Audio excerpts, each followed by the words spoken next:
Hello friends, कैसे हैं आप लोग। आशा करता हूं आप सभी लोग ठीक होंगे। फ्रेंड्स, आपका स्वागत है हमारे यूट्यूब चैनल मेडी साइंस ट्यूटोरियल में। फ्रेंड्स, इसमें हम प्रिपरेशन कर रहे हैं SGPGI से जो वैकेंसी निकली हुई है lab technician plus junior lab technician की। फ्रेंड्स, आप सभी को पता होगा कि आपका एग्जाम 20 जून को होने वाला है और आपके पास अगर टोटल डे की बात करें तो बचते हैं आपके पास कुल 16 दिन। सिलेबस बहुत लेंदी है और टाइम बहुत ही कम है। अगर हम बात करें सिलेबस कवरिंग की तो अभी तक हम जितना भी क्वेश्चन किए हैं उसमें से आपका एनाटॉमी फिजियोलॉजी से हमने क्वेश्चन किया है, बायोमेडिकल बेस्ड, ठीक है, फर्स्ट एड्स के बारे में और ब्लड बैंक के अभी जल्द में जो लेक्चर कल वाला लिए थे वो था, ठीक है। तो ब्लड बैंक का अगर लेक्चर आप नहीं लिए तो इसका जो लिंक है हम डिस्क्रिप्शन बॉक्स में दे देंगे, वहाँ से आप देख लीजिएगा।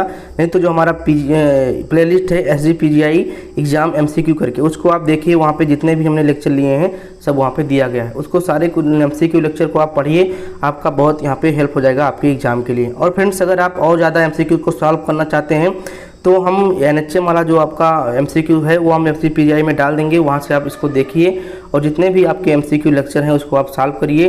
क्योंकि माइक्रोबायोलॉजी के जितने भी लेक्चर थे हम UPNHM वाले में हम ले रखे हैं, ठीक है। जबकि बाद में जो सिलेबस आया हुआ था उसमें माइक्रोबायोलॉजी के ज़्यादा टॉपिक नहीं दिए थे तो बेस्ट ही गया था, लेकिन आप जो SGPGI का एग्जाम है इसमें बहुत ही काम आने वाला है।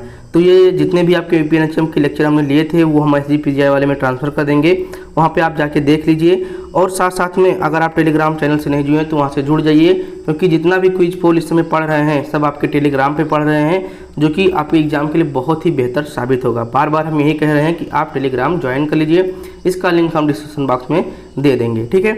चलिए फ्रेंड्स, आप बात करते हैं आज का जो टॉपिक है वो कौन सा है। तो फ्रेंड्स, आज का जो टॉपिक है ये आपका स्टलाइजेशन, कल्चर मीडिया और प्योर टेक्निक का है।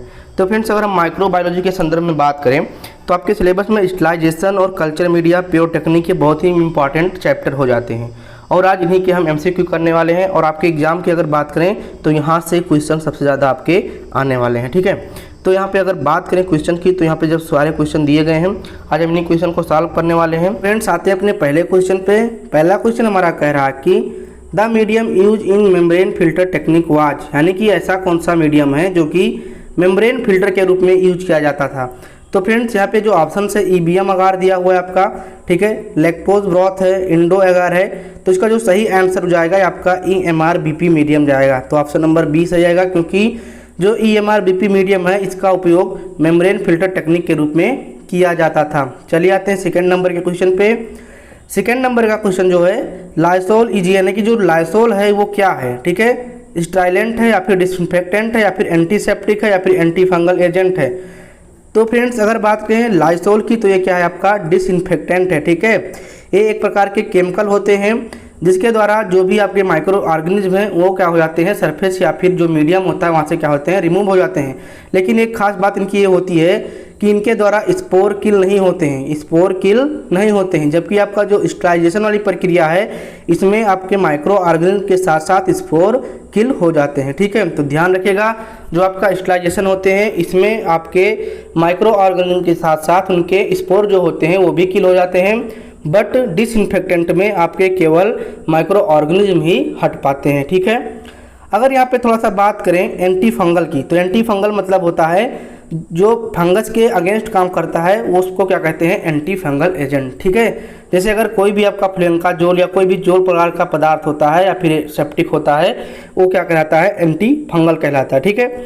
अगर यहाँ पे बात करें एंटीसेप्टिक, तो एंटीसेप्टिक का मतलब होता है जहाँ भी आपका कोई भी ऐसा जगह जहाँ पे आपके इन्फेक्शन है तो वहाँ पे एंटीसेप्टिक जब अप्लाई करते हैं तो आपके जो माइक्रो ऑर्गेनिज्म होते हैं वो किल हो जाते हैं। इसमें आपके बैक्टीरिया भी हो सकते हैं और दूसरे प्रकार के भी माइक्रो ऑर्गेनिज्म हो सकते हैं, ठीक है।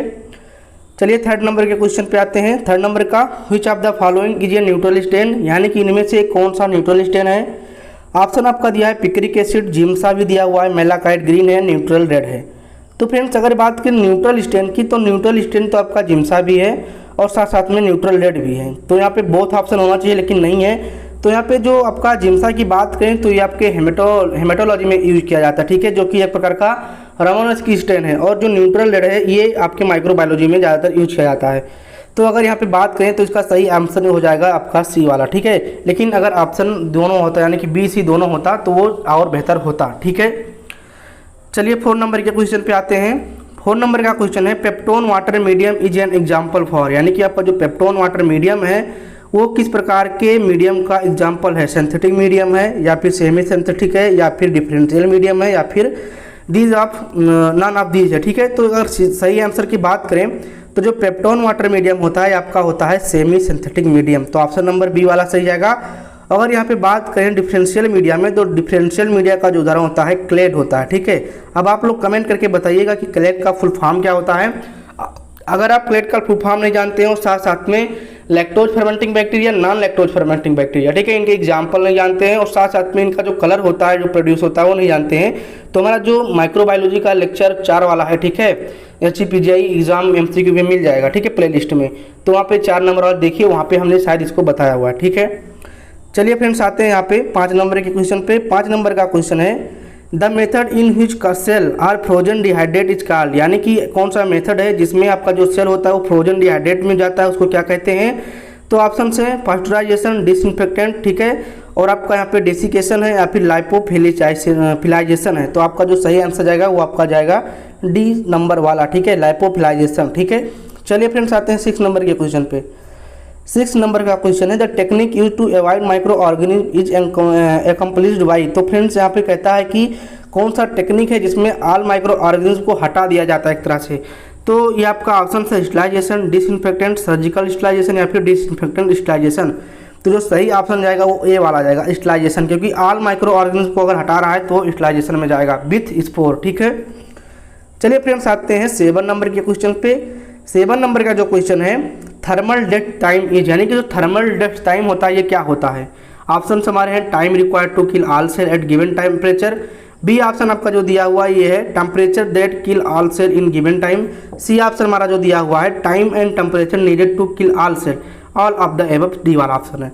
तो अगर बात करें थर्मल डेथ टाइम की तो इसका जो सही आंसर हो जाता है ये आपका हो जाता है टेम्परेचर दैट किल, ठीक है, temperature that kill all cell in given time, यानी कि जितने आपका टाइम दिया हुआ है उस गिवन टाइम में, ठीक है, जितने भी आपके सेल हैं उस टेम्परेचर पे किल हो जाए तो उसको कहते हैं थर्मल डेथ टाइम। ठीक है, तो ऑप्शन नंबर बी वाला यहाँ पे सही आएगा। ठीक, चलिए 8 नंबर के क्वेश्चन पे आते हैं। 8 नंबर का क्वेश्चन कह रहा है ये culture medium that exact composition of which is not known was called, यानी कि कौन सा यहाँ पे जो कल्चर मीडियम है जिसका जो कंपोजिशन है एग्जैक्ट नहीं पता होता है, तो उस प्रकार के मतलब कि मीडियम को क्या कहते हैं। ठीक है, तो उसको हम सिंपल मीडियम नाम देते हैं, क्योंकि इसका जो मतलब कि जो आपका कंपोजिशन हो क्लियर नहीं होता है, ठीक है, या फिर इस तरह से कहिए कि एकदम सिंपल फॉर्म में होता है, तो इसको सिंपल मीडिया भी कहते हैं। अगर कॉम्प्लेक्स मीडिया की बात करें तो इसका जो कंपोजिशन होता है आपको पता होगा और इसमें कई चीज़ें आपकी मिली होंगी, यानी कि कॉम्प्लेक्स इसमें कई चीज़ें मिलकर ये आपका जो मीडियम होता है वो बना होता है। अगर यहाँ पे न्यूट्रल की बात करें तो न्यूट्रल मतलब हो जाएगा कि एसिड और बेस दोनों मिलकर बना होगा, तो आपका क्या हो जाएगा न्यूट्रल कल्चर मीडिया हो जाएगा। ठीक है, चलिए 9 नंबर के क्वेश्चन पे आ जाते हैं। 9 नंबर है flex gel diffusion test is use for detection of, यानी कि आपका इलेक्स जेल डिफ्यूजन टेस्ट जो होता है वो किस चीज़ को डिटेक्ट करने के लिए किया जाता है, टेटानिक टॉक्सिन को या फिर कोलेरा टॉक्सिन को या फिर डिप्थीरिया टॉक्सिन को या फिर टॉक्साइड को। तो इसका जो सही आंसर जाएगा डिप्थीरिया टॉक्सिन, क्योंकि ये आपका जो इलेक्स जेल डिफ्यूजन टेस्ट होता है आपके डिप्थीरिया टॉक्सिन को डिटेक्ट करने के लिए किया जाता है। 10 नंबर का क्वेश्चन हमारा है temperature required for pasteurisation is, यानी कि आपका जो पास्चुराइजेशन है इसके लिए कौन सा टेम्परेचर रिक्वायर्ड होता है।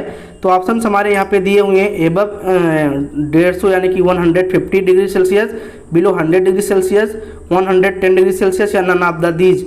तो ऑप्शन से अगर बात करें सही वाला तो आपका यहाँ पे जाएगा बिलो 100 डिग्री सेल्सियस। ठीक है, क्या जाएगा बिलो 100 डिग्री सेल्सियस। चलिए फ्रेंड्स आते हैं, थोड़ा सा हम आपको बता दें यहाँ पे पास्चुराइजेशन के बारे में। तो पास्चुराइजेशन की जो खोज है ये लुईस पास्चर के द्वारा किया गया था। ठीक है, और इसमें क्या होता है कि एक मतलब कि टेम्परेचर दिया जाता है, एक बैग आपको टेम्परेचर 100 डिग्री सेल्सियस दिया गया, उसके बाद कुछ ही देर बाद इसको क्या कर दिया जाएगा, कोल्ड कर दिया जाएगा। तो इससे क्या होते हैं जो बैक्टीरिया होते हैं या फिर अदर माइक्रो ऑर्गेनिज्म होते हैं वो किल हो जाते हैं। और ये प्रक्रिया जो है सबसे ज़्यादा किसके लिए किया जाता है, आपका जो मिल्क होता है उसको अच्छे मतलब कि उसको उनमें से जो बैक्टीरिया होते हैं उनको हटाने के लिए ये प्रक्रिया किया जाता है। ठीक है, चलिए 11 नंबर के क्वेश्चन पे आते हैं। Separation of a single bacterial colony is called, यानी कि आपका जो सिंगल बैक्टीरियल कॉलोनी है अगर इसको आप सेपरेट कर रहे हैं तो इस प्रक्रिया को क्या कहते हैं। ऑप्शन है isolation, separation, pure culturing, all of these.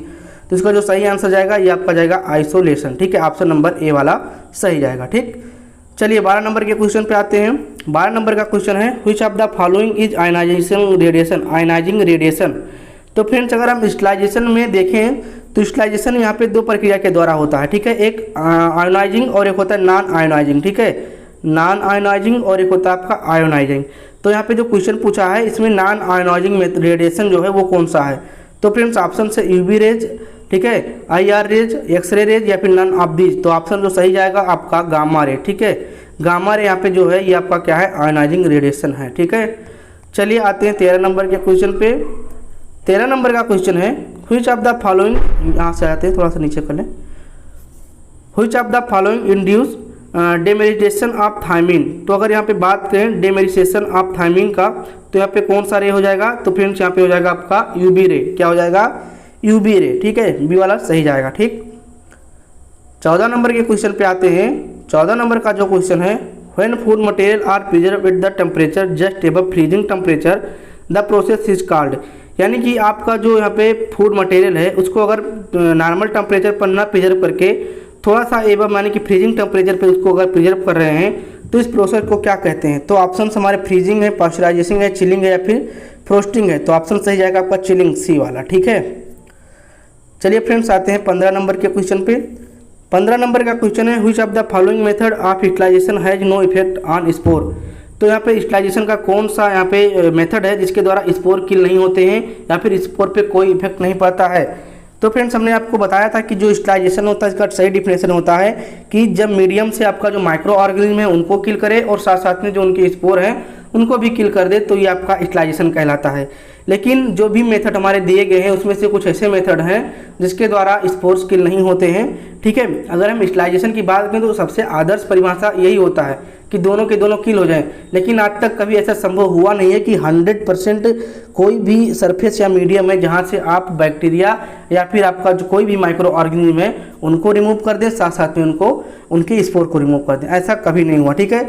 इसीलिए ज़्यादातर कहा जाता है कि 99%, ठीक है। आप कभी भी डिसइंफेक्टेंट लेते हैं तो उसमें भी लिखा रहता है 99.9%, ठीक है, यहाँ पे एंटी है, ठीक है। लेकिन वो एंटी 99.9 भी नहीं रहता है, ठीक है।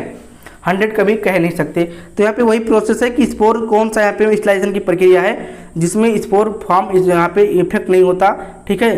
तो अगर बात करें ड्राई या फिर हॉट एयर ओवन और या फिर ऑटोक्लेव या फिर नन ऑफ दीज। तो फ्रेंड जो ड्राई हीट होता है, ठीक है, इसमें क्या होता है, ड्राई हीट दिया जाता है। अगर इसके इंस्ट्रूमेंट की बात करें तो इसको कहते हैं हॉट एयर ओवन, ठीक है, हॉट एयर ओवन। यानी कि जो ड्राई हीट है इसका जो इंस्ट्रूमेंट है वो होता है आपका हॉट एयर ओवन। और जो आपका होता है मॉइस्ट सिस्टम में इसका जो इंस्ट्रूमेंट होता है वो होता है आपका ऑटोक्लेव। क्या होता है, ऑटोक्लेव, ठीक है, जो कि एक प्रेशर कुकर के तरीके से काम करता है। तो आपका जो ऑटोक्लेव होता है या फिर मॉइस्ट हीट होता है इसके द्वारा आप क्या कर सकते हैं, स्पोर को किल सकते हैं। लेकिन आप ड्राई हीट के द्वारा किल नहीं कर सकते। तो आपका जो आंसर जाएगा आपका ड्राई हीट जाएगा, ठीक है। तो ऑप्शन नंबर ए वाला सही जाएगा, ठीक है। अगर यहाँ पे ऑटोक्लेव सही होता तो यहाँ पे नो इफेक्ट नहीं होता, इफेक्ट होता, यानी कि इस पे स्पोर पे इफेक्ट पड़ता है तो वो ऑटोक्लेव के द्वारा नहीं पड़ता है, तो ड्राई हीट या फिर हॉट एयर ओवन के द्वारा, ठीक है। लेकिन यहाँ पे मेथड पूछा है तो ड्राई हीट, अगर आपको यहाँ पे इंस्ट्रूमेंट पूछता तो आप हॉट एयर ओवन करते, ठीक है। चलिए 16 नंबर के क्वेश्चन पे आते हैं। 16 नंबर का क्वेश्चन है Treponema pallidum can be best identification using. यानी कि आपका जो यहाँ पे पैलिडम है, ठीक है, उसका आइडेंटिफिकेशन करने के लिए कौन सा बेस्ट तरीका है, फ्लोरोसेंस माइक्रोस्कोप के द्वारा या फिर ब्राइट फील्ड के द्वारा या फिर डार्क फील्ड के द्वारा या फिर फ्लोरोसेंस माइक्रोस्कोप के द्वारा। तो ये ऑप्शन दोनों एक ही हो गए हैं। इसका जो सही आंसर होगा ब्राइट फील्ड माइक्रोस्कोप, बी वाला, ठीक है। चलिए आते हैं 17 नंबर के क्वेश्चन पे। 17 नंबर है ऑटोक्लेविंग इज कैरियर डेट। यानी कि ऑटोक्लेविंग कब होता है, ड्राई हीट होता है, एटमॉस्फेरिक प्रेशर पे होता है या फिर आपका 120 डिग्री सेल्सियस पे होता है या फिर ऑल ऑफ दीज होता है। तो ड्राई हीट होता ही नहीं है, मॉइस्ट हीट होता है, ठीक है, ऑटोक्लेविंग। एटमॉस्फेरिक प्रेशर जो उसका होता है ये आपका 15 LBS होता है, ठीक है। तो यहाँ पे जो 120 डिग्री सेल्सियस दिया है इसका जो टेम्परेचर यही इसका सही होगा, ठीक है। लेकिन यहाँ पे जो 120 डिग्री सेल्सियस जब दिया जाता है साथ साथ में इसका जो प्रेशर है वो भी यहाँ पे इंक्लूड किया जाता है, ठीक है। चलिए आते हैं यहाँ पे 18 नंबर के क्वेश्चन पे। 18 नंबर का है टेम्परेचर इन पास्चराइजेशन इन, यानी कि टेम्परेचर आपका पास्चराइजेशन। तो हमने बताया था बिलो 100 डिग्री सेल्सियस होगा। तो यहाँ पे जो ऑप्शन हमारे अगर देखा जाए तो इसमें 62 डिग्री सेल्सियस जा रहा है, लेकिन ये ज़्यादातर सही दिखाई नहीं दे रहा है, ठीक है। तो इस क्वेश्चन को आप हटा ही दीजिए, ठीक है। चलिए 19 नंबर के क्वेश्चन पे आते हैं। 19 नंबर का क्वेश्चन है the bacterial culture prepare by pure culture method is. यानी कि आपका जो बैक्टीरियल कल्चर प्रिपरेशन है, अगर आप प्योर कल्चर मेथड के द्वारा कर रहे हैं तो इसको क्या होगा, ये डाइल्यूटिंग होगा या फिर सस्पेंशन के द्वारा होगा या फिर इनोकुलम के द्वारा होगा। ठीक है, तो ये होगा आपका इनोकुलम के द्वारा। ऑप्शन नंबर ए वाला सही जाएगा। ठीक, 20 नंबर के क्वेश्चन पे आते हैं। 20 नंबर का क्वेश्चन है एल्गी आर रिच इन, यानी कि जो एल्गी हैं वो किसमें धनी होते हैं, कार्बोहाइड्रेट, प्रोटीन, विटामिन। तो फ्रेंड्स अगर हम एल्गी की बात करें, सिंपल एल्गी की, तो इनमें आप सारी चीज़ें पाई जाएंगी, तो ऑप्शन नंबर आर वाला हो जाएगा। लेकिन कोई स्पेशल आपका एल्गी, जैसे मान लीजिए स्पाइरुलिना पूछा गया, ठीक है, तो इसमें सबसे ज़्यादा आपका क्या पाया जाता है, प्रोटीन पाया जाता है, तो ऑप्शन में आप प्रोटीन करिएगा। ठीक है, चलिए आते हैं 21 नंबर के क्वेश्चन पे। 21 नंबर का क्वेश्चन कह रहा है कि यल लाइसिन इज प्रोड्यूस फ्रॉम, यानी कि जो आपका यल लाइसिन होता है ये किसके द्वारा प्रोड्यूस होता है, तो कार्निबैक्टीरियम ग्लूटामकम, ठीक है, ग्लूटेकम, या फिर क्लॉस्ट्रीडियम बोटुलिनम, ठीक है, या फिर माइक्रोबैक्टीरियम स्पीसीज, या फिर स्यूडोमोनास। तो इसका जो सही आंसर जाएगा वो आपका यहाँ पे जाएगा ए वाला। ठीक है, क्या जाएगा, ए वाला, कार्निबैक्टीरियम ग्लूटामकम। ठीक है, चलिए फ्रेंड्स आते हैं 22 नंबर के क्वेश्चन पे। 22 नंबर का क्वेश्चन यहाँ पे कह रहा है कि the orderly increase in quantity of all of the cellular component is known as, यानी कि ऑर्डरली जो होता है उनके क्वांटिटी में, जो उनका सेलुलर कंपोनेंट होता है उनके क्वांटिटी में इंक्रीज हो रहा है, तो इसको क्या कहते हैं, रिप्रोडक्शन, ग्रोथ, या फिर बाइनरी फ्यूजन, या फिर नन ऑफ दीज। तो यहाँ पे क्या सही जाएगा, ग्रोथ सही जाएगा। क्या सही जाएगा, ग्रोथ सही जाएगा। अगर आप बैक्टीरियल ग्रोथ नहीं देखे हैं तो अगर आप ये लेक्चर देखना चाहते हैं या फिर जो बैक्टीरियल ग्रोथ का कर्व बनता है वो वाला लेक्चर देखना चाहते हैं तो माइक्रोबायोलॉजी वाले प्लेलिस्ट में जाके आप इसको देख सकते हैं, बहुत अच्छे से डिफाइन किया गया है। ठीक है, चलिए फ्रेंड्स आते हैं 23 नंबर के क्वेश्चन पे। 23 नंबर का क्वेश्चन है थायोबैसिलस थायोऑक्सीडेंट ग्रोथ एट पीएच, यानी कि आपका जो थायोबैसिलस थायोऑक्सीडेंट ग्रोथ किस पीएच पे होता है। तो फ्रेंड्स अगर यहाँ पे बात करें ऑप्शंस की, तो ऑप्शन से 7 डिग्री सेल्सियस यानी कि न्यूट्रल, या फिर एक यानी कि एसिडिक, या फिर 6 यानी कि आपका थोड़ा सा एसिडिक, या फिर 9.5 या फिर इसको एल्कलाइन कह सकते हैं। तो आपका कौन सा पीएच होगा, 1 वाला, यानी कि आपका एसिडिक मीडियम रहेगा। ठीक है, चलिए आते हैं 24 नंबर के क्वेश्चन पे। 24 नंबर का है slow freezing required at condition, यानी कि जो स्लो फ्रीजिंग होता है इसका टेम्परेचर या फिर टाइमिंग कौन सा होता है। तो ऑप्शन से 0 degree Celsius to 15 degree Celsius for 15 minute, -6 degree Celsius से -10 degree Celsius for 10 minutes, -15 degree Celsius to 3 to 72 hours, या फिर नॉन ऑफ दिस। तो अगर आपके सही आंसर की बात करें तो आपका यहाँ पे हो जाएगा C number, -15 to 3 degree Celsius to 72 hours. ठीक है, तो ये आपका क्या हो जाएगा, स्लो फ्रीजिंग रिक्वायर्ड होता है। ठीक है, इसका कंडीशन यही होता है, सी वाला। ठीक है, चलिए अब आते हैं 25 नंबर के क्वेश्चन पे। डिसकंटिन्यूअस हीटिंग इज कॉल्ड, यानी कि डिसकंटिन्यूअस हीटिंग को क्या कहते हैं। तो ऑप्शंस जो हमारे यहाँ पे दिए हुए हैं ये हमारे हैं पास्चुराइजेशन, स्टरलाइजेशन, या फिर फर्मेंटेशन, या फिर टिंडलाइजेशन। तो डिसकंटिन्यूअस हीटिंग जो होता है ये क्या होता है, टिंडलाइजेशन होता है। ऑप्शन नंबर यहाँ पे डी वाला सही जाएगा। ठीक है, चलिए 26 नंबर के क्वेश्चन को देखते हैं। 26 नंबर का क्वेश्चन है आइसोलेशन इज, आइसोलेशन क्या है। अभी जो अगला क्वेश्चन आप ऊपर वाला किए थे उसमें आइसोलेशन के बारे में समझे थे। तो ऑप्शन से purification of culture, introduction of inoculum, separation of single colony to grow microorganism on surface. तो इसका जो सही आंसर फ्रेंड्स जाएगा वो जाएगा आपका C number, separation of single colony. तो सेपरेशन ऑफ सिंगल कॉलोनी जो होता है, यानी कि जो आपका बहुत सारे यहाँ पे अगर बैक्टीरिया है, बहुत सारे कॉलोनी है, उनमें से सिंगल कॉलोनी को अगर सेपरेट करें तो उसको कहते हैं आइसोलेशन। ऑप्शन नंबर यहाँ पे सी वाला सही जाएगा। ठीक है, चलिए फ्रेंड्स आते हैं 27 नंबर के क्वेश्चन पे। 27 नंबर का क्वेश्चन है the condition required for autoclaving, यानी कि जो ऑटोक्लेविंग का कंडीशन है वो क्या है। तो हमने आपको बताया था कि जो टेम्परेचर के साथ साथ आप यहाँ पे प्रेशर भी देते हैं और इनका एक टाइमिंग होता है। तो ऑप्शन आपके यहाँ पे 121 degree Celsius 15 LBS pressure for 20 minute, 120 temperature है 15 LBS 20 LBS प्रेशर है 30 मिनट के लिए, फिर 150 टेम्परेचर फॉर 1 घंटा, या फिर 130 डिग्री सेल्सियस फॉर 2 आवर्स, यानी 2 घंटा। ठीक है, 2 मतलब 2। ठीक है, अब आते हैं यहाँ पे 27 नंबर के क्वेश्चन पे। तो इसका जो सही आंसर हो जाएगा फ्रेंड्स, तो यहाँ पे 121 डिग्री सेल्सियस 15 LBS 20 मिनट, बहुत परफेक्ट इसका जो है टाइमिंग ये सही जाता है। ठीक है, लेकिन यहाँ पे जो ऑप्शन है ये थोड़ा सा मतलब कि जो आंसर बुक में दिया गया था वो यहाँ पे गलत दिया हुआ है। ठीक है, इसका जो सही आंसर जाएगा वो आपका ए वाला दिया जाएगा। ठीक है, ठीक है, 121 डिग्री सेल्सियस टेम्परेचर, ठीक है, 15 LBS, ठीक है, प्रेशर रहेगा और 20 मिनट इसका टाइमिंग दिया जाएगा। ठीक है, अब फ्रेंड्स यहाँ पे अगर बात करें ऑप्शंस में जो दिखा रहा था वो दिखा रहा था आपका 150 डिग्री टेम्परेचर प्लस 1 घंटा, ठीक है। तो भैया ये जो आपका है ये आपका हो जाता है हॉट एयर ओवन का टेम्परेचर, किसका, हॉट एयर ओवन का, ठीक है। तो कुछ चीज़ें बुक में गलत हो जाती हैं, ठीक है। चलिए 28 नंबर के क्वेश्चन पे आते हैं। 28 नंबर का क्वेश्चन है लाइसोजाइम इज इफेक्टिव अगेंस्ट, यानी कि लाइसोजाइम है वो किसके अगेंस्ट होता है, तो gram negative bacteria, gram positive, या फिर प्रोटोजोआ, या फिर हेलमिंथेस। तो ऑप्शन जो इसका सही जाएगा वो आ जाएगा ग्राम पॉजिटिव बैक्टीरिया के अगेंस्ट होता है, ठीक है, ठीक है। चलिए 29 नंबर के क्वेश्चन को देखते हैं। 29 नंबर का क्वेश्चन जो है ये सही वाला क्वेश्चन है, मतलब कि इंपॉर्टेंट क्वेश्चन है। ब्लड अगार मीडियम इज, यानी कि आपका जो ब्लड अगार मीडियम है ये कौन सा मीडियम है, इनरिच्ड मीडियम है, इनरिचमेंट है, सिलेक्टिव मीडियम है, डिफरेंशियल मीडियम है। तो फ्रेंड्स आपका जो 29 नंबर का क्वेश्चन है उसका सही आंसर जाएगा आपका इनरिच्ड मीडियम। क्या होता है, इनरिच्ड मीडियम, ठीक है।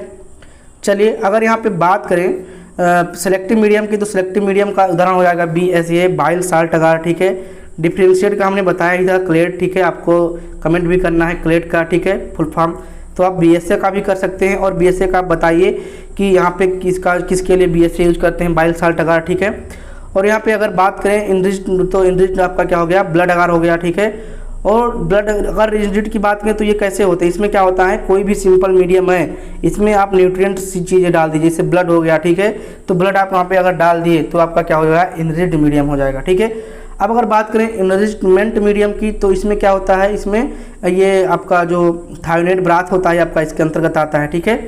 तो ये सब क्या है, ये किस प्रकार के मतलब कि मीडियम है या फिर कल्चर प्लेट है, तो इसको आप क्या कहेंगे, ये आपके होते हैं, ये स्पेशल मीडियम में आते हैं, किसके अंतर्गत आते हैं, स्पेशल मीडियम के अंतर्गत आते हैं, ठीक है। चलिए 30 नंबर के क्वेश्चन में आते हैं। 30 नंबर का क्वेश्चन जो है आपका इंफ्रारेड रेडिएशन, ठीक है। Infrared radiation is a method of स्टलाइजेशन by, यानी कि आपका जो इंफ्रारेड रेडिएशन है ये मेथड है वो स्टलाइजेशन किसके द्वारा होता है, dry heat, moist heat, chemical method, या फिर मैकेनिकल मेथड। तो अगर इसकी बात करें सही आंसर की तो आपका जाएगा मैकेनिकल मेथड, डी वाला, ठीक है। चलिए आते हैं 31 नंबर के क्वेश्चन पे। 31 नंबर का क्वेश्चन आपका यहाँ पे है लायोफिलाइजेशन मीन्स, तो आपको हमने बताया था कि इसका क्या होता है, तो इसका जो सही आंसर जाएगा वो आपका क्या सही जाएगा, बी वाला, फ्रीज डाई, ठीक है, फ्रीज डाई। तो ऑप्शन नंबर बी वाला सही जाएगा, ठीक है। चलिए आते हैं यहाँ पे 22 नंबर के क्वेश्चन पे। Temperature used for heat hot air oven is, यानी कि आपका जो टेम्परेचर है हॉट एयर ओवन का, ठीक है, वो क्या होता है। तो हमने बताया था आपके लिए कि 150, 160, ठीक है, 180 3 टेम्परेचर यूज करते हैं। लेकिन यहाँ पे देखते हैं कि कौन सा ऑप्शन दिया है। तो 100 डिग्री सेल्सियस 1 आवर्स के लिए है, 120 फॉर 1 आवर्स, 160 फॉर 1 आवर, और 60 डिग्री सेल्सियस फॉर, तो 60 वाला तो बिल्कुल सही नहीं जाएगा, ठीक है, और 100 वाला भी तो सही नहीं जाएगा, ठीक है। और जहाँ तक अगर बात करें तो यहाँ पे आपका 120 वाला भी सही नहीं जाएगा, 160 वाला सही जाएगा, ठीक है। तो आप ध्यान रखिएगा 160, ठीक है, और 180, ठीक है, ये जो टेम्परेचर अगर मिलते हैं ऑप्शन में तो दोनों पे क्लिक करिएगा, ठीक। लेकिन यहाँ पे टाइमिंग गलत हो जाएगा, ठीक है। जैसे मान लीजिए आप 160 डिग्री 1 आवर्स है, ठीक है, 1 घंटे के लिए है, तो ये आपका सही गया। अगर 180 आ जाएगा ना तो यहाँ पे क्या हो जाएगा, इसकी टाइमिंग जो है वो कम हो जाएगी, ये 30 मिनट के लिए ही हो जाएगा, ठीक है। तो इस प्रकार से ऑप्शन में आप दोबारा देख लीजिएगा, ठीक है। चलिए आते हैं 33 पे, ठीक है। फिनॉल को एफिशिएंट इंडिकेट, यानी कि आपका फिनॉल को एफिशिएंट इंडिकेट क्या करता है, efficiency of disinfectant, dilution of disinfectant, purity of disinfectant, या फिर क्वालिटी, ठीक है, क्वांटिटी ऑफ डिसइंफेक्टेंट। तो आपका जो आंसर सही जाएगा वो कौन सा सही जाएगा यहाँ पे, ये आपका आएगा एफिशिएंसी, ठीक है, ऑफ डिसइंफेक्टेंट, ठीक है। तो ये आपका जाएगा ए वाला ऑप्शन, ठीक है। चलिए 34 नंबर के क्वेश्चन पे आते हैं। 34 नंबर का क्वेश्चन है this is an agar plate method and the commonly use for estimation of number of bacteria in milk. तो फ्रेंड्स यहाँ पे फिर से क्वेश्चन को पढ़ते हैं। This is an agar plate method and is commonly use for estimation of number of bacteria in milk, यानी कि जो मिल्क में अगर बैक्टीरिया जितने भी हैं उनके नंबर को एस्टिमेट करने के लिए किया जाता है। तो इसमें से कौन सा, standard plate count, spread plate, ठीक है, लॉन्ग कल्चर, या फिर रोल ट्यूब मेथड। तो इसका जो सही आंसर हो जाएगा ये आपका ये वाला से जाएगा SPC, ठीक है, स्टैंडर्ड प्लेट काउंट, ठीक है। इसमें क्या होता है, इसमें जो मिल्क होते हैं इनमें नंबर ऑफ जो बैक्टीरिया होते हैं इनको एस्टिमेट कर दिया जाता है, और एक प्रकार का ये क्या होता है, प्लेट मेथड होता है, ठीक है। चलिए आते हैं 35 नंबर के क्वेश्चन पे। 35 नंबर का क्वेश्चन कह रहा है कि अगार इज ऑब्टेन फ्रॉम, यानी कि जो अगार है उसको कहाँ से ऑब्टेन किया जाता है, ठीक है, ब्राउन एल्गी होते हैं, रेड एल्गी होते हैं, यहाँ पे ग्रीन एल्गी, यहाँ पे ब्लू ग्रीन एल्गी। तो अगर बात करें अगार की तो ये कौन से होते हैं, ये रेड एल्गी होते हैं। ऑप्शन नंबर बी वाला सही जाएगा। ठीक है, चलिए 36 नंबर के क्वेश्चन पे आते हैं। 36 नंबर का क्वेश्चन कह रहा है कि ये gram positive organism which produce swarming on culture medium is, यानी कि आपका कौन सा ग्राम पॉजिटिव ऑर्गेनिज्म है जो कि स्वार्मिंग प्रोड्यूस करता है आपकी कल्चर मीडियम में। तो कौन सा, साल्मोनेला है या फिर क्लास्ट्रीडियम है, प्रोटियस है या फिर स्टेफाइलोकोकस है। ठीक है, ठीक है। तो यहाँ पे अगर ऑप्शन सही वाली बात करें तो आपका कौन सा ऑप्शन सही जाएगा, तो फ्रेंड्स यहाँ पे आपका प्रोटियस जो होता है, ठीक है, ये होता है, ये आपका स्वार्मिंग कॉज करता है। तो ऑप्शन नंबर यहाँ पे डी वाला सही जाएगा। ठीक है, अब फ्रेंड्स आते हैं यहाँ पे 37 नंबर के क्वेश्चन पे। 37 नंबर का क्वेश्चन है enhancement of violent in bacteria is known as. तो ऑप्शन हमारे हैं पैथोजेनिसिटी, ठीक है, दूसरा हमारा है इजलेंटेशन या फिर टॉक्सिजेनिसिटी। तो आपका जो सही आंसर जाएगा वो आपका सी वाला सही जाएगा। ठीक है, चलिए फ्रेंड्स 38 नंबर के क्वेश्चन पे आते हैं। 38 नंबर का क्वेश्चन है for effective utilization in an autoclave the temperature obtain in. तो ये इंपॉर्टेंट क्वेश्चन लग रहा है क्योंकि ये पूछ रहा है कि आपका जो ऑटोक्लेव है, जो कि एक मॉइस्ट हीट का एक इंस्ट्रूमेंट है, इसमें जो टेम्परेचर होता है वो कौन सा टेम्परेचर होता है जो कि आपके जो प्रक्रिया है यूटिलाइजेशन उसको इफेक्टिव बनाता है। तो अगर ऑटोक्लेव के टेम्परेचर की बात करें तो ऑप्शन हमारे हैं 50 डिग्री सेल्सियस, 100 डिग्री सेल्सियस, 120, 180। तो आप सभी को पता चल रहा होगा कि जो आपका 120 है वो सही जाएगा क्योंकि जो सही वाला होता है 120, 121 यही होता है। ठीक है, और जो 180 है या फिर 160 है या फिर 150 है, ये आप किसका टेम्परेचर होता है, ये आपके होता है हॉट एयर ओवन का। चलिए आते हैं 39 नंबर के क्वेश्चन पे। 39 नंबर का क्वेश्चन है स्पोर आर किल्ड बाय, यानी कि आपके जो स्पोर हैं वो किसके द्वारा किल होते हैं। तो हमने बताया था कि जो आपके स्पोर होते हैं वो स्टलाइजेशन की प्रक्रिया के द्वारा होते हैं और स्टलाइजेशन में जो आपका ऑटोक्लेव है उस प्रक्रिया के द्वारा ये किल हो जाते हैं। लेकिन यहाँ पे कुछ डिसइंफेक्टेंट हैं, जैसे आपकी बात करें इस ऑप्शन में दिया गया है ग्लूटाल्डिहाइड, उसके द्वारा भी ये किल हो जाते हैं। तो आपका जो सही आंसर जाएगा वो आपका बोथ बी एंड सी वाला जाएगा क्योंकि आपका जो ग्लूटाल्डिहाइड है और आपका ऑटोक्लेविंग है, दोनों प्रक्रिया के द्वारा स्पोर किल हो सकते हैं। ठीक है, 70% की अगर एल्कोहल की बात करें तो एकदम बिल्कुल गलत है, इससे तो कुछ बैक्टीरिया भी नहीं किल हो पाते। चलिए फ्रेंड्स यहाँ पे आते हैं 40 नंबर के क्वेश्चन पे। 40 नंबर का क्वेश्चन है ग्लास बेयर आर स्टलाइज्ड बाय, यानी कि जो आपका ग्लास बेयर होता है वो किसके द्वारा होता है, ऑटोक्लेविंग या फिर हॉट एयर ओवन के द्वारा या फिर इंसिनरेशन के द्वारा। तो हम आपको बता दें कि जो आपका इंसिनरेशन वाली प्रक्रिया है ये ड्राई हीट के अंतर्गत आती है। किसके अंतर्गत आती है, ड्राई हीट के अंतर्गत आती है। बट इसका जो मतलब कि फंक्शन है, ये इंसिनरेशन मतलब होता है कि किसी चीज़ को डिस्ट्रॉय कर देना, यानी कि इतना टेम्परेचर इस पर दे दिया जाता है कि जो हमारा सामान होता है जिसको हम स्टलाइज करना होता है वो डिस्ट्रॉय एकदम से खत्म हो जाए। जैसे अगर बात करें ह्यूमन वेस्ट की, ठीक है, ह्यूमन एनाटॉमिकल वेस्ट जो होते हैं इसको हम इंसिनरेट करते हैं ताकि ये इन्फेक्शन ना फैला सकें। तो हमें जो ग्लास वेयर है उसको हमको रीयूज करना है, तो हम इसको इंसिनरेशन बिल्कुल नहीं करेंगे। तो सी वाला ऑप्शन बिल्कुल गलत है। अब बात आती है ऑटोक्लेविंग की। तो ऑटोक्लेविंग के द्वारा जितने भी आपके प्लास्टिक जैसे कल्चर प्लेट हो गया, ठीक है, यहाँ पे और आपके जैसे मान लीजिए ग्लव्स हो गया, इन सब चीज़ों का यूटिलाइजेशन हम किसके द्वारा करते हैं, हॉट एयर ओवन के द्वारा करते हैं। जैसे कोई ड्रेसिंग आपका हो गया, ठीक है, ड्रेसिंग ग्लव्स जिसको कहते हैं, या फिर आपका गाउन हो गया, ठीक है, रबर कोई हो गया, ठीक। तो इस सब का यूटिलाइजेशन आप ऑटोक्लेव के द्वारा करते हैं। और अगर आप बात करें हॉट एयर ओवन की, तो हॉट एयर ओवन के द्वारा हम क्या करते हैं, जितने भी हमारे ग्लास बियर हैं इन सब का हम जो यूटिलाइजेशन है वो किसके द्वारा करते हैं, हॉट एयर ओवन के द्वारा करते हैं। ठीक है, चलिए आते हैं यहाँ पे 41 नंबर के क्वेश्चन पे। 41 नंबर का क्वेश्चन कह रहा है कि टिंडलाइजेशन वाज प्रपोज्ड बाय, यानी कि आपका जो टिंडलाइजेशन वाली प्रक्रिया है ये किसके द्वारा प्रपोज किया गया था। तो फ्रेंड्स यहाँ पे अगर ऑप्शंस की बात करें तो टिंडल्स, पास्चर, जेनर या फिर कोच। तो आपका जो सही आंसर जाएगा वो आपका जाएगा यहाँ पे ए वाला। ठीक है, तो ऑप्शन नंबर ए से जाएगा। अगर बात करें पास्चराइजेशन की, तो पास्चराइजेशन की जो प्रक्रिया थी वो किसके द्वारा दिया गया था, ये आपका दिया गया था लुईस पास्चर के द्वारा। ठीक है फ्रेंड्स, आते हैं यहाँ पे 42 नंबर के क्वेश्चन पे। 42 नंबर का क्वेश्चन बहुत ही इंपॉर्टेंट क्वेश्चन है। Viruses can be cultivated in, यानी कि आपके जो वायरसेस होते हैं उनका कल्टिवेशन कैसे होता है, लैब मीडिया के द्वारा, ब्रॉथ के द्वारा या फिर लिविंग सेल के द्वारा। तो थोड़ा सा यहाँ पे कॉन्सेप्ट समझ लीजिए, क्योंकि जो वायरस होते हैं ये क्या होते हैं, एक कण के रूप में होते हैं, यानी कि जब ये लिविंग मीडियम के अंतर्गत जाएंगे, लिविंग सेल के अंतर्गत जाएंगे, तभी ये अपना जो संख्या है उसको बढ़ा पाएंगे। अगर ये लिविंग सेल के जैसे ही बाहर आएंगे एक कण के रूप में हो जाएंगे, नॉन लिविंग के रूप में हो जाएंगे, इसलिए इनको जीवन के बीच की कड़ी कहा जाता है। तो अगर आप इनको कल्चर प्लेट में इनको ग्रो कराएंगे तो ये बिल्कुल ग्रो नहीं होंगे, क्योंकि ये लिविंग सेल नहीं है। ठीक है, इसमें कुछ ऐसे सबस्टेंस, केमिकल सबस्टेंस डाले गए हैं जो कि आपको बैक्टीरिया को ग्रो करा सकता है, क्योंकि बैक्टीरिया खुद से एक लिविंग है। ठीक है, लेकिन अगर किसी कण को आप लिविंग मतलब कि उसको ग्रोथ कराना है तो इसको कहाँ पे ले जाना होगा, लिविंग सेल के अंतर्गत ले जाना होगा। तो अब लिविंग सेल के अंतर्गत आप इसका कल्टीवेशन करा सकते हैं, यानी कि इनका अगर ग्रोथ देखना है तो आपको कल्चर प्लेट में ना करके कोई लिविंग सेल के अंतर्गत इनका कल्चर कराएं, ठीक है। अब ये लिविंग सेल कौन कौन से हो सकते हैं, जैसे एग हो गया, ठीक है, एम्ब्रियो हो गया, इन सब के बीच में इनका कल्चर कराया जाता है। तो ऑप्शन नंबर यहाँ पे सी वाला सही जाएगा, ठीक है। चलिए आते हैं यहाँ पे 43 नंबर के क्वेश्चन पे। 43 नंबर का क्वेश्चन है बाय पास्चराइजेशन, ठीक है। तो ऑप्शन जो दिए हमारे, all micro organism can be removed, only pathogenic form can be removed, only non pathogenic form can removed, या फिर all of this is are correct. तो इसका जो सही आंसर जाएगा वो आपका बी वाला सही जाएगा, only pathogenic form are can be remove, ठीक है। तो ऑप्शन नंबर यहाँ पे बी वाला सही जाएगा, ठीक। चलिए 44 नंबर के क्वेश्चन पे आते हैं। Temperature required for pasteurization is, तो इसका कौन सा टेम्परेचर होता है पास्चराइजेशन का, तो आप सभी को पता है इसका जो टेम्परेचर होगा ये आपका बिलो 100 डिग्री सेल्सियस होगा। ऑप्शन नंबर 20 सही जाएगा, ये रिपीट हो गया है क्वेश्चन, ठीक है। 45 नंबर के क्वेश्चन पे आते हैं। 45 नंबर का क्वेश्चन है, in the medium other than nutrient if any substance is use in excess that medium is, यानी कि आपका जो यहाँ पे कोई भी मीडियम है जिसको न्यूट्रिएंट के अलावा कुछ और इस सब्सटेंस को यहाँ पे डालते हैं तो उस प्रकार के मीडियम को क्या कहते हैं। तो फ्रेंड्स इस प्रकार के मीडियम को हम क्या कहते हैं, एनरिच्ड मीडियम कहते हैं। क्या कहते हैं, एनरिच्ड मीडियम कहते हैं। तो ऑप्शन नंबर यहाँ पे क्या सही जाएगा, ए वाला सही जाएगा। चलिए 46 नंबर के क्वेश्चन पे आते हैं। 46 नंबर का question, example of indicator medium, यानी कि आपका जो इंडिकेटर मीडियम है उसका एग्जाम्पल कौन सा है।